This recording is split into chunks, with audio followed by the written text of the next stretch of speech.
जीवन पृथ्वी का एक अमूल्य गहना जो इस ग्रह के कोने कोने में फैला हुआ है।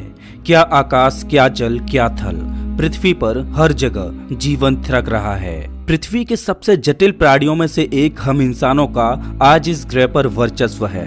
पृथ्वी की बाकी सभी प्रजातियां अभी भी अपना भोजन ढूंढकर उसे खाने में मग्न हैं, लेकिन हम इंसान सारी बेड़ियों को तोड़ दूसरे ग्रहों पर भी जाने का दमखम रखते हैं। वैज्ञानिक कहते हैं कि पृथ्वी पर जीवन का मूल बीज तो एक ही था।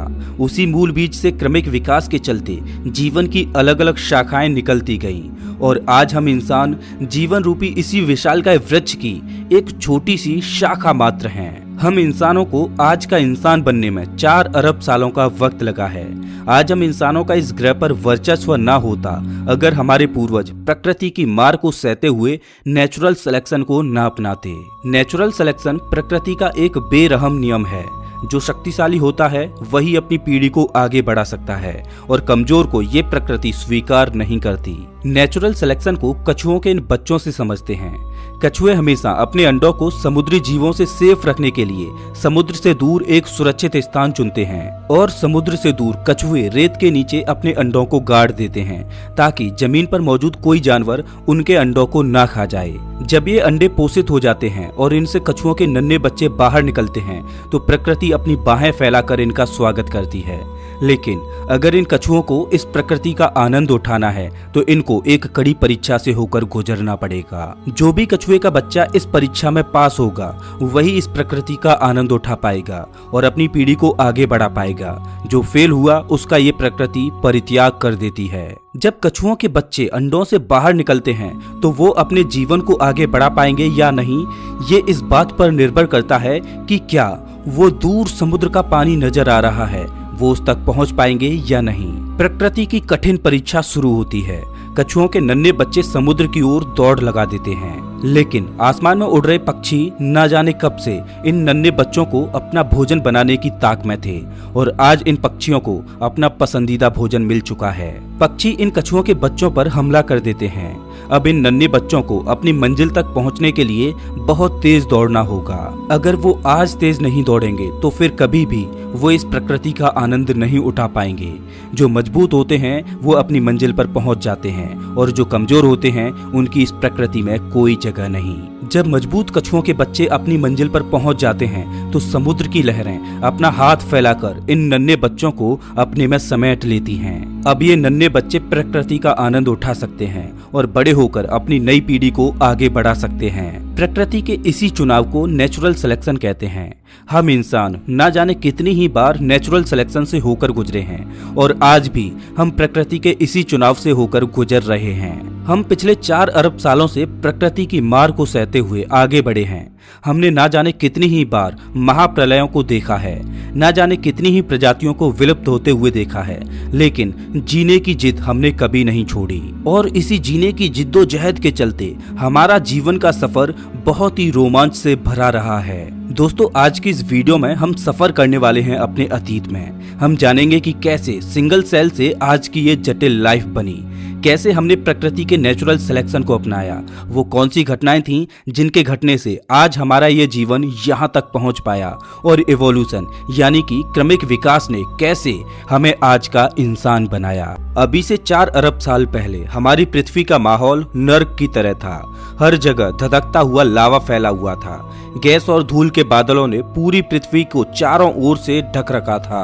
पृथ्वी की ऐसी परिस्थितियों को देखकर लगता नहीं कि कभी इस पर करोड़ों प्रजातियां फल फूलने वाली हैं। वैज्ञानिक मानते हैं कि पृथ्वी के ऐसे माहौल में पहली बार जीवन के बीज का जन्म हुआ। अब असल में जीवन का वो पहला बीज पृथ्वी पर कहां से आया, इसका कोई सटीक जवाब नहीं है। वैज्ञानिक जीवन के पहले बीज के बारे में अलग अलग थ्योरीज देते हैं। कुछ वैज्ञानिक मानते हैं कि जीवन का पहला बीज किसी उल्का के साथ अंतरिक्ष से ही पृथ्वी पर आया, तो कुछ मानते हैं कि जीवन का पहला बीज पृथ्वी पर पानी में कुछ रसायनों के मिलने से स्वतः ही पैदा हो गया। लेकिन मेरे, आपके और पृथ्वी पर मौजूद सभी प्रजातियों के जीवन का सफर 4 अरब साल पहले पृथ्वी के नर्क जैसे माहौल में पानी के अंदर सिर्फ एक कोशिका के रूप में यानी सिंगल सेल के रूप में शुरू हुआ। ये जो आप सेल देख रहे हो ये हमारा पूर्वज है और इस पृथ्वी पर जीवन का सबसे पहला बीज। 4 अरब साल पहले इस सेल ने नींव रखी आज का इंसान बनने की। इस सेल के अंदर डीएनए के रूप में कुछ कोड्स और इंफॉर्मेशन छुपी हुई हैं। इस सेल में मौजूद जीन्स इंफॉर्मेशन को बाहर भेज सकते हैं। तकरीबन 50 करोड़ सालों तक पृथ्वी पर जीवन सिंगल सेल के रूप में ही बना रहा और 50 करोड़ सालों के बाद जीवन ने एक नया मोड़ लिया। अभी से करीब 3.5 अरब साल पहले सिंगल सेल ने खुद की कॉपी बनाना शुरू कर दिया और खुद का ही एक क्लोन तैयार करना शुरू कर दिया। ये एक अद्भुत घटना थी क्योंकि एक सेल का खुद का क्लोन बनाने से जीवन का एक नए रूप में फिर से नया जन्म हो सकता था और पुराने सेल एक नई पीढ़ी को जन्म दे सकते थे। अगर ये सेल खुद का क्लोन न बना पाते तो पृथ्वी पर जीवन तभी समाप्त हो गया होता जब जीवन के पहले बीज ने जन्म लिया था। 2 बिलियन सालों तक ऐसा ही चलता रहा। पुराने सेल खुद की नई कॉपी बना देते और वो इंफॉर्मेशन को एक जनरेशन से दूसरी जनरेशन तक पास कर देते। लेकिन करीब 2 बिलियन सालों के बाद एक और अद्भुत घटना घटी। 2 सेल आपस में मर्ज हुए और उन दोनों के जीन्स आपस में कंबाइंड हुए। अब ये मर्ज सेल खुद का क्लोन बनाने लगे, जिनके क्लोन में अब एक नहीं बल्कि 2 सेल्स के जीन्स मौजूद थे। इस घटना के बाद जीवन की नई नई शाखाएं निकलने लगी। इन सेल्स में म्यूटेशन होने लगा और मल्टी सेलुलर ऑर्गेनिज्म पनपने लगी। जीवन धीरे धीरे जटिल होता गया। इन्हीं सेल्स से पानी के अंदर नई नई प्रजातियां बनती गईं, जिनमें से एक प्रजाति के जीव हमारे पूर्वज थे जिनसे हम बने। ये हैं महज 3 इंच लंबे वाटर वॉर्म, जो अभी से 5.5 मिलियन साल पहले पाए जाने वाले हमारे पूर्वज हैं। लेकिन ये अभी पूरी तरह से अंधे हैं।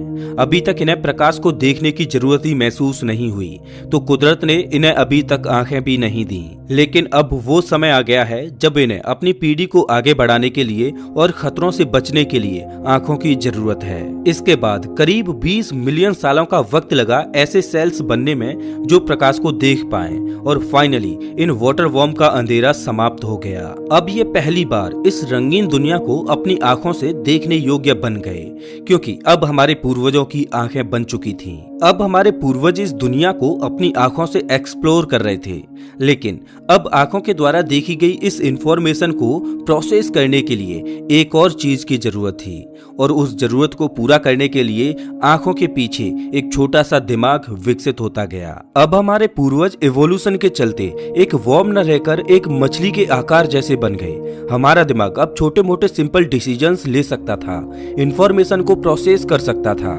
लेकिन जैसा कि मैंने आपको अभी बताया था कि सेल्स में म्यूटेशन की वजह से कई तरह की प्रजातियां बनती गईं, जिनमें से कुछ खतरनाक भी थीं। और ऐसी ही खतरनाक प्रजातियों से अब हमें खतरा था। अगर हमें जीवित बचकर नेचुरल सिलेक्शन का हिस्सा बनना है तो हमें इन खतरनाक जीवों से बचना होगा। और इवोल्यूशन ने अपना काम किया। समुद्र के पानी में सरवाइव करने के लिए हमारी चमड़ी अब कठोर हो चुकी थी। हमारे जबड़े और मजबूत दांत भी बन चुके थे। अब छोटे मोटे शिकारियों से हम अपनी रक्षा कर सकते थे। अभी से 375 मिलियन साल पहले हम एक आर्मर्ड फिश बन चुके थे। हमारी लंबाई तकरीबन 1 फुट थी और हमारा भोजन छोटी छोटी मछलियां थीं। लेकिन अभी भी समुद्र पर राज तो किसी और का ही चल रहा था। अब हमारे पास सिर्फ 2 ही रास्ते थे, या तो इन समुद्री मॉन्स्टर्स का भोजन बन जाएं और अपनी जर्नी को यहीं समाप्त कर दें, या फिर सरवाइव करने के लिए कोई और रास्ता चुनें। और हमने चुना उथला पानी। उथले पानी में समुद्री मॉन्स्टर्स नहीं आ सकते थे, लेकिन यहाँ पर भी एक समस्या थी। यहाँ पर ऑक्सीजन की कमी थी। अपने आप को बचाने के लिए अभी से करीब 375 मिलियन साल पहले हमने कुछ ऐसा किया जिसको इससे पहले किसी भी मछली ने नहीं किया था। हमने पहली बार अपना मुंह पानी से बाहर निकाला और पहली बार हवा को अपनी सांसों में खींचा। अब जो हवा हम खींच रहे थे उसके लिए हमारे शरीर में एक नए ऑर्गन का विकास हुआ, हमारे फेफड़ों का। अब हम इक्थियोस्टेगा बन चुके थे। अब हम हवा और पानी दोनों की सांसें ले सकते थे। अब हमारे पास लंग्स और गिल्स दोनों ही थे। आज के समय में हमारे गिल्स पूरी तरह से खत्म हो चुके हैं, क्योंकि अब हमें गिल्स की कोई जरूरत नहीं पड़ती और हम केवल लंग्स के सहारे ही जिंदा रह सकते हैं। लेकिन अभी भी गिल्स की मैकेनिज्म हमारी बॉडी में बनी हुई है, जिससे कभी कभी हमें हिचकियां आती हैं। अभी से 365 मिलियन साल पहले हमने अपने सिर को पानी से बाहर निकाला और एक नई दुनिया को एक्सप्लोर करने चले। हमारे सामने पानी से बाहर जमीन पर ऊपर एक खूबसूरत दुनिया नजर आ रही थी और पहली बार हम पानी से निकलकर जमीन पर आए, जहां एक नई दुनिया हमारा इंतजार कर रही थी। ये वो अद्भुत पल था जब हमने नए जीवन की खोज में पानी को छोड़ जमीन को चुना था।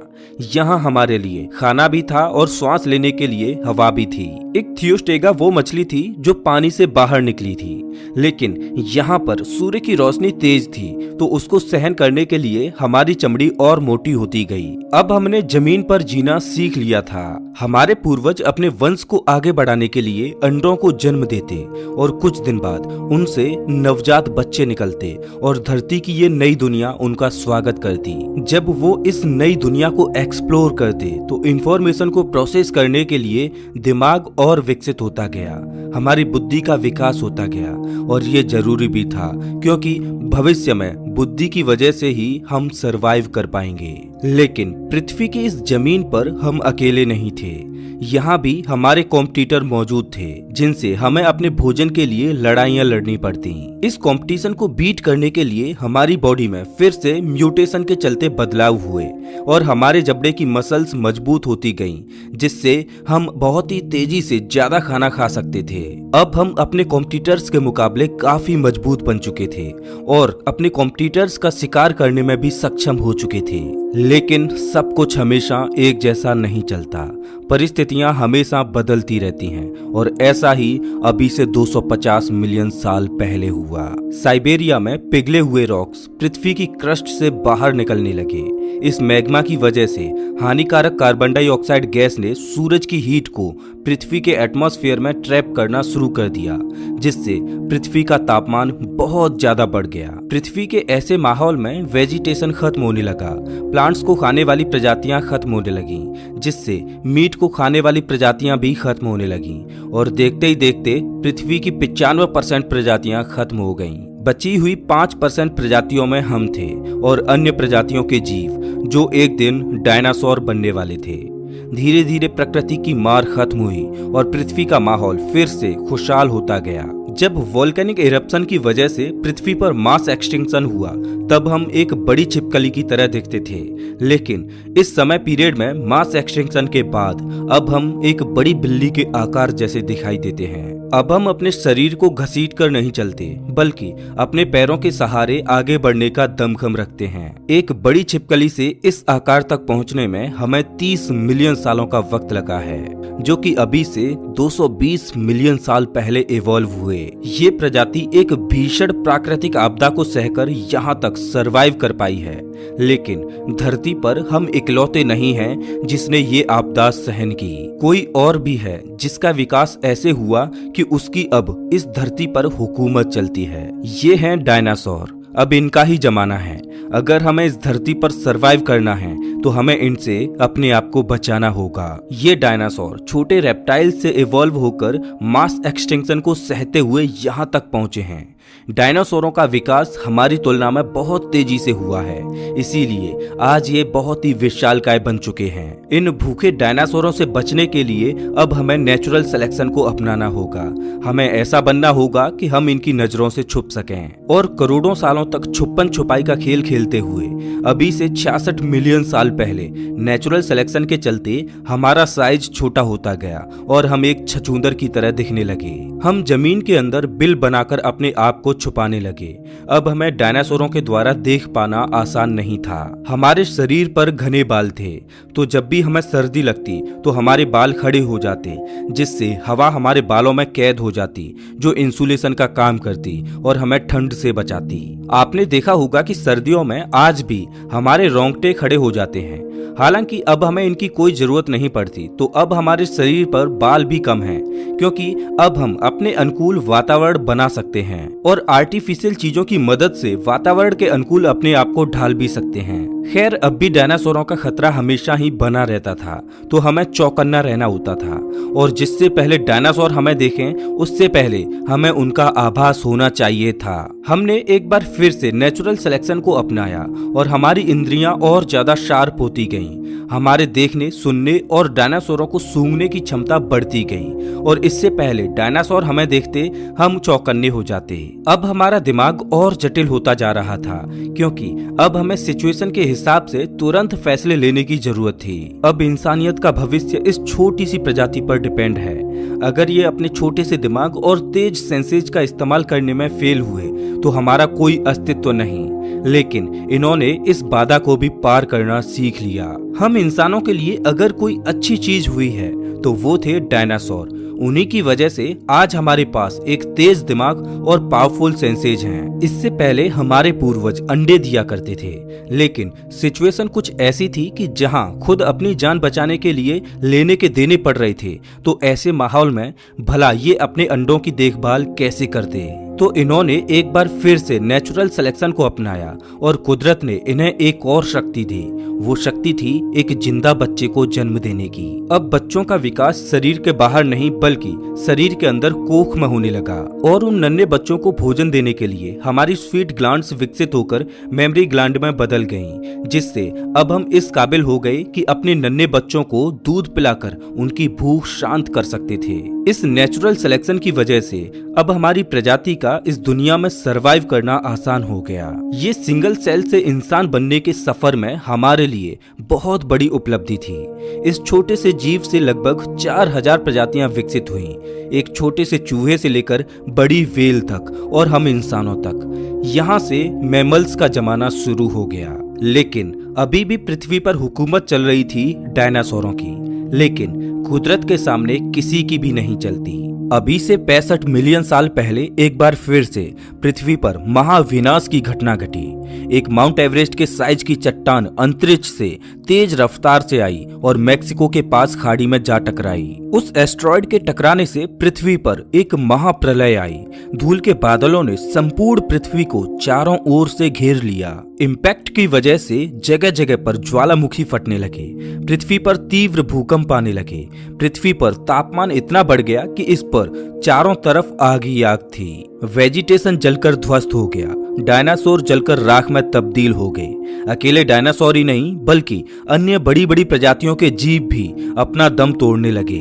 ये प्रलय इतनी भयानक थी कि हमारे पास अब सरवाइव करने का सिर्फ एक ही चारा था, धरती में बिल बनाएं और उसमें छुपकर अपने आप को बचाएं। सौभाग्य से हम इस काम में काफी माहिर हो चुके थे और हमने ऐसा ही किया।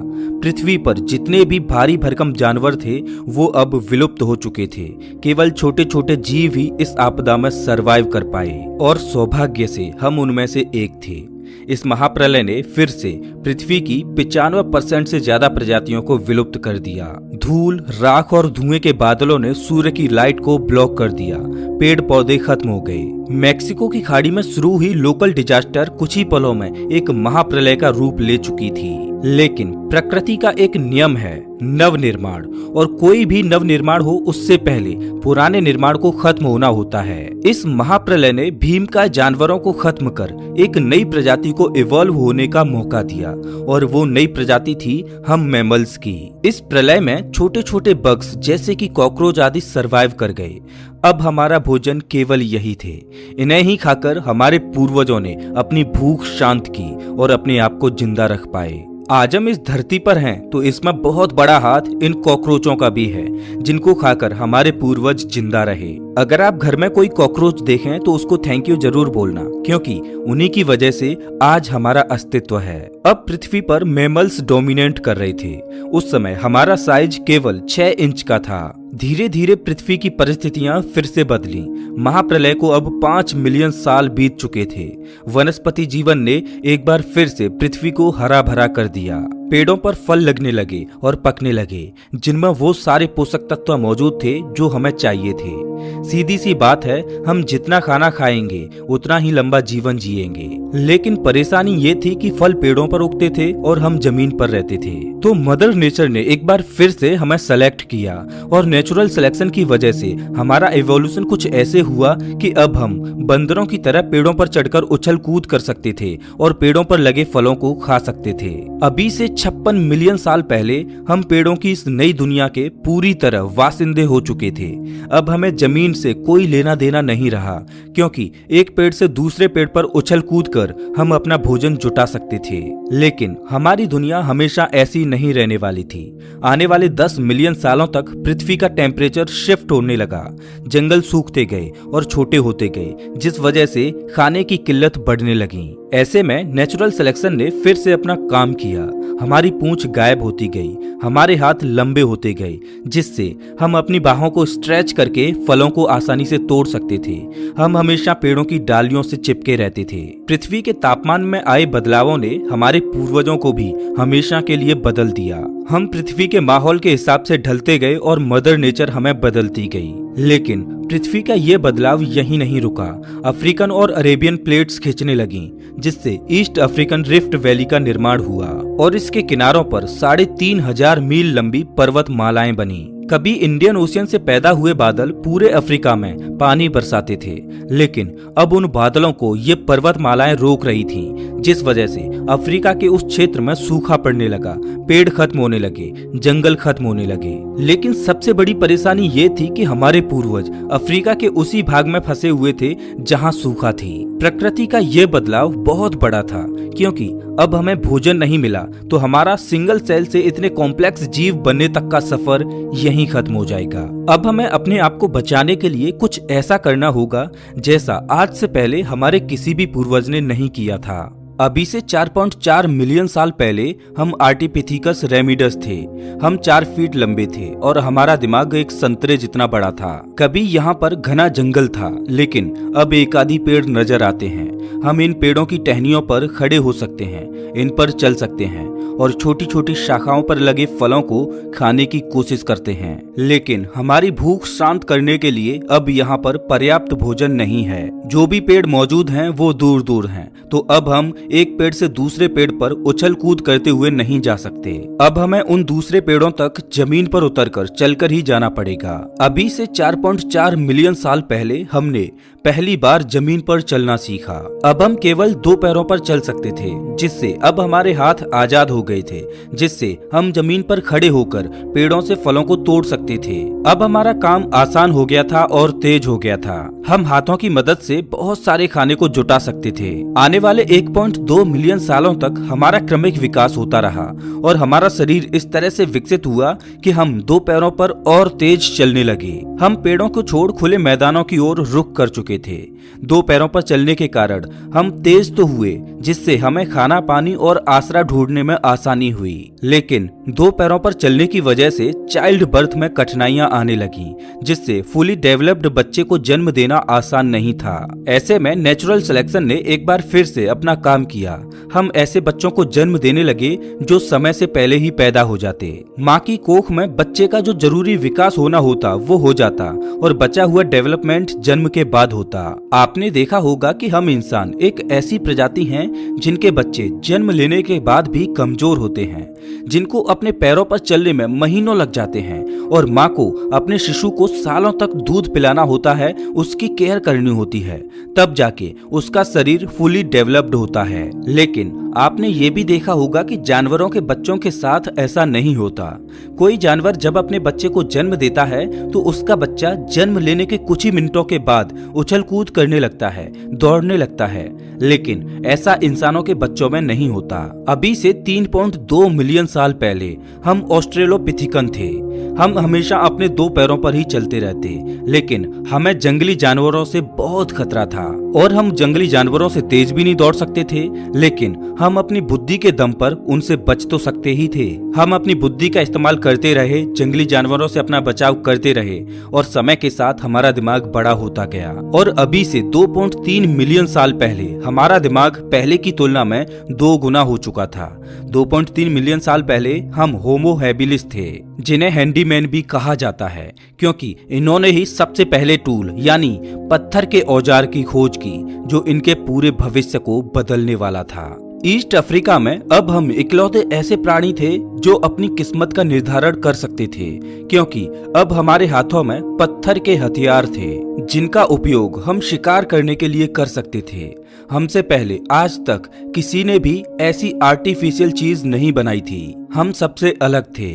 ऐसा हमने अपनी बुद्धि के दम पर किया। ये तो सिर्फ एक शुरुआत थी। अभी तो हमारे द्वारा बहुत कुछ बनाया जाना बाकी था। अपनी भूख शांत करने के लिए हमें दूसरे जानवरों द्वारा किए गए शिकार को उनसे छीनना पड़ता।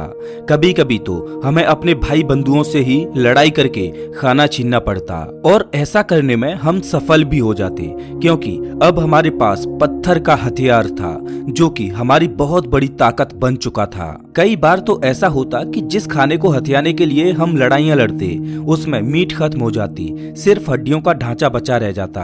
अफ्रीका के उस हिस्से में पेड़ खत्म हो चुके थे, तो अब हमारे पास खाना जुटाने का कोई दूसरा विकल्प भी नहीं था। तो हमने अपने द्वारा हथियाई गई हड्डियों को तोड़ना शुरू कर दिया, जिनके अंदर बोन मैरो मौजूद थी, जिसमें वो सारे न्यूट्रिशन थे जो हमारी बॉडी को सरवाइव करने के लिए चाहिए थे। हमारा लक अच्छा होता तो हमें ताजा मीट भी मिल जाती, नहीं तो सिर्फ बोन मैरो खाकर ही काम चलाना पड़ता। मजबूत हड्डियों के अंदर लॉक बोन मैरो को बाहर निकालने के लिए अब हमारे हाथों में एक शानदार टूल था। समय के साथ हम पत्थर के औजारों को जितना इस्तेमाल करते गए, उतना ही हम उनको अच्छी तरह से पकड़ने में सक्षम होते गए।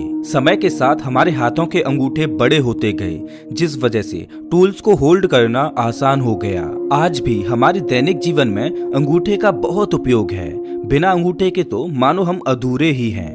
आज आप जिस पेन को पकड़कर लिख पाते हो, ये संभव हो पाता है सिर्फ अंगूठे की वजह से। इसके अलावा हम अन्य चीजों को अपने हाथों में बड़ी ही आसानी से होल्ड कर सकते हैं। ऐसा हो पाता है सिर्फ एक ही वजह से, क्योंकि अभी से 2 मिलियन साल पहले हमारे पूर्वजों ने पत्थरों के जो टूल्स यूज किए थे, उन्होंने हमारी बॉडी के स्ट्रक्चर को ही बदल दिया। क्रमिक विकास चलता रहा और आज से 1.8 मिलियन साल पहले हम होमो इरेक्टस बने।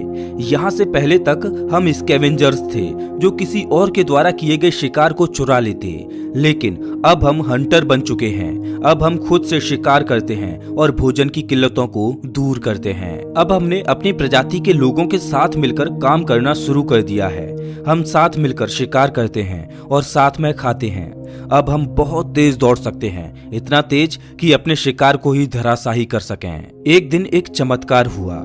आसमान से बिजली गिरी और आग लगी, जो हमें गर्माहट दे रही थी और हमें ठंड से बचा रही थी। उस आग में कुछ जंगली जानवर भी जलकर मारे गए।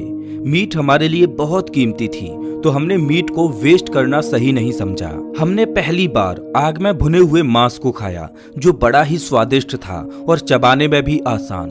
भुना हुआ मांस कच्चे मीट के मुकाबले बड़ा ही स्वादिष्ट और लजीज लग रहा था। हमने आग को जलाना सीखा। ये खोज हमारी दुनिया को बदलने वाली थी, क्योंकि नेचर की शक्ति अब हमारे हाथों में थी। आग हमें दूसरे जानवरों से सुरक्षित रखती, हमें ठंड से बचाती, और सबसे अहम बात, अब तक हम मीट को कच्चा ही खाते आ रहे थे, जिससे उसे चबाने और पचाने में हमारी बॉडी को बहुत मेहनत करनी पड़ती। लेकिन आग की खोज ने हमारा काम आसान कर दिया। अब हम मीट को आग पर भूनकर ही खाते।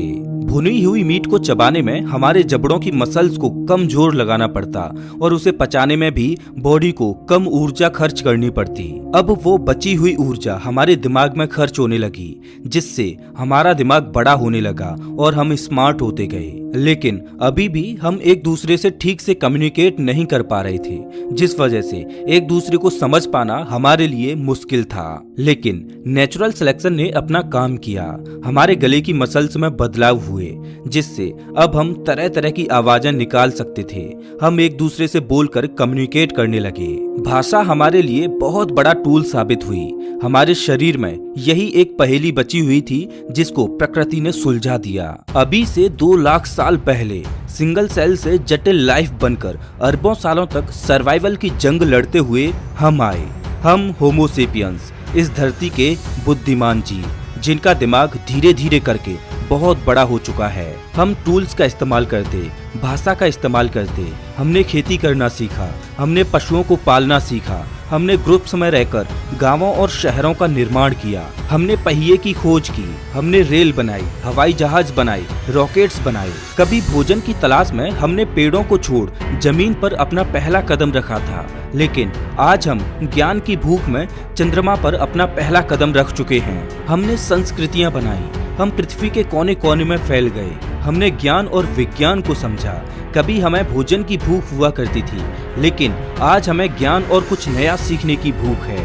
हमारी जर्नी शुरू हुई थी एक सिंगल सेल से, लेकिन आज हम बेहद जटिल और बुद्धिमान इंसान बन चुके हैं। सिंगल सेल से इवॉल्व होते हुए आज का बुद्धिमान इंसान बनने तक के सफर में हमने न जाने कितनी ही बार प्रकृति की मार को झेला, भीषण आपदाओं को झेला, लेकिन हमने जीने के लिए लड़ना कभी नहीं छोड़ा। हम सीखते गए और प्रकृति के बदलते हुए माहौल में ढलते गए। आज जीवन के इस सफर में हम बहुत आगे निकल आए हैं, लेकिन आज भी हम सीखते ही जा रहे हैं और अपनी आने वाली पीढ़ियों के साथ अपना अनुभव और ज्ञान शेयर करते जा रहे हैं। हमारे क्रमिक विकास का सफर यही खत्म नहीं होता।